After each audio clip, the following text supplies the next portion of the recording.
Год только начался, а сводки ДТП на дорогах все чаще обсуждают СМИ. В республике высокая аварийность на дорогах, и это весьма неожиданно для прошедшего нерабочего периода. Когда все встречали праздники за новогодним столом, на дорогах то и дело разворачивались кровавые драмы. 5 января на трассе Казань-Оренбург в результате столкновения двух автомобилей погибли 2 человека. Уже через 2 дня снова в Бавлинском районе еще одна авария с выходом на встречную полосу. Один из водителей скончался на месте. Смертельные ДТП в январские праздники произошли и в Лениногорском районе, и в Актанышском. За 10 дней с начала года 51 ДТП, 6 человек погибли, 76 получили травмы, с участием детей 7 аварий и смерть одного ребенка.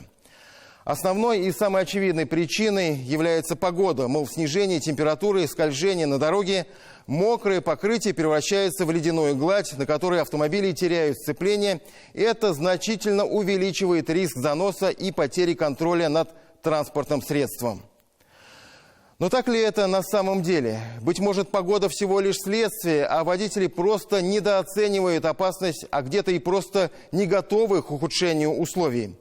Куда ведет нас эта дорога безответственности и как следует вести себя за рулем, методы и секреты безопасного вождения узнавала Диляра Юсупова.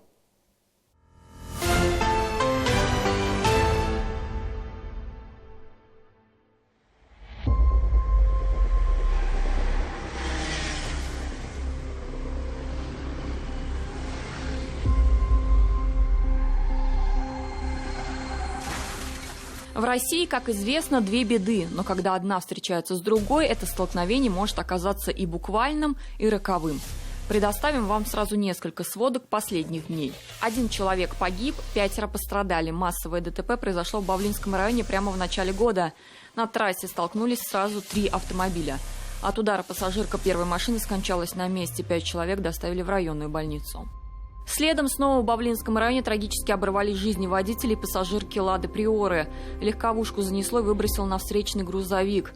Водитель и пассажир автомашины «Приоры» скончались на месте до приезда скорой помощи. А пассажир, который сидел на заднем сиденье, получил телесные повреждения и госпитализирован. Лениногорский район. «Форд» выехал на встречную полосу и врезался в «Ладу». Водитель «Лады» от удара скончался, его пассажир и водитель «Форда» получили травмы. Еще одно видео из Нижнекамска. Водитель КАМАЗа проехал на красный свет светофора и сбил 13-летнего мальчика, который в это время шел по пешеходному переходу. Роковая случайность или очевидная закономерность – первый самый очевидный источник таких массовых аварий ГИБДД озвучивает как влияние погодных условий. Правда, именно такое влияние стало неожиданностью и для самих автоинспекторов. Настолько неожиданностью, что комментировать ситуацию они отказались и так и до конца и не определились с причиной массовой гибели людей на дорогах с начала года.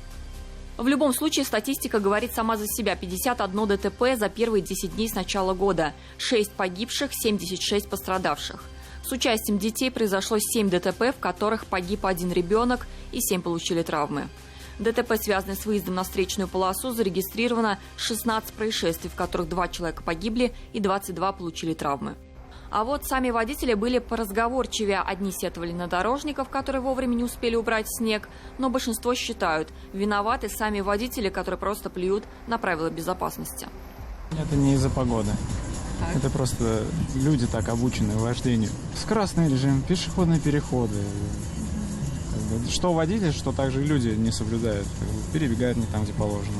Ну сложно, надо спокойно есть и все. Спокойно. Особенно по этой дороге. И встречаются дураки, но их надо пропускать. Они обгоняют, подрезают, чтобы что-то делать. Холода в Новый год привели к тому, что трассы покрылись наледью, создающую иллюзию сухой дороги. И во время маневров на высокой скорости зимняя резина уже не спасает. Однако на самом деле большинству просто не хватает мастерства и ловкости. Мы попытались воссоздать ситуацию, когда водитель оказался в экстренном положении на скользкой дороге. Мы поворачиваем, автомобиль не слушается, рефлекторно мы поворачиваем еще больше, автомобиль, видите, едет прямо.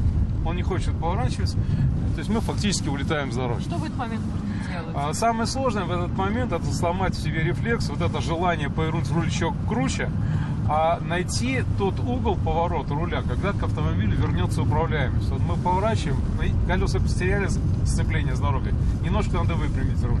Вот, опять довернуть, опять выпрямить, опять довернуть, опять выпрямить. И все время искать вот эту грань сцепления колес с дорогой, и при этом еще важно держать газ.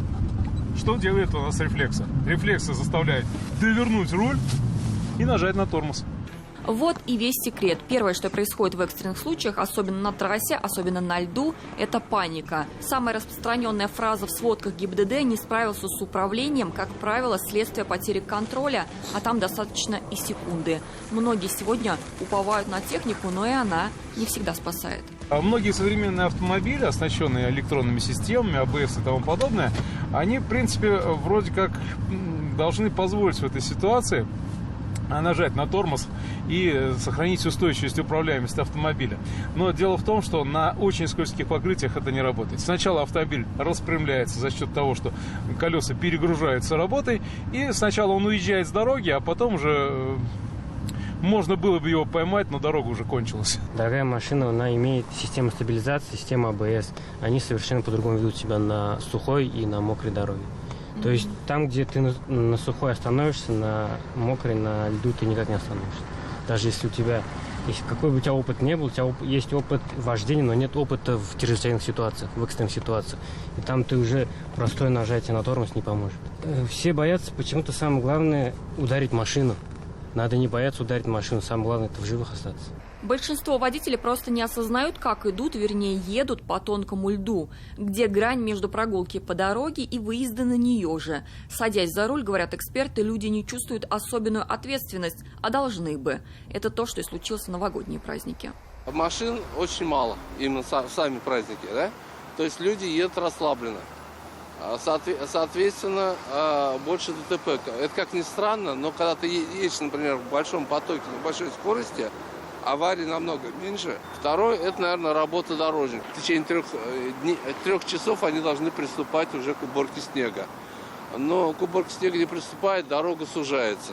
На трассах люди едут, скажем так, как будто снега нет. На большой скорости едут и не учитывают дорожные условия.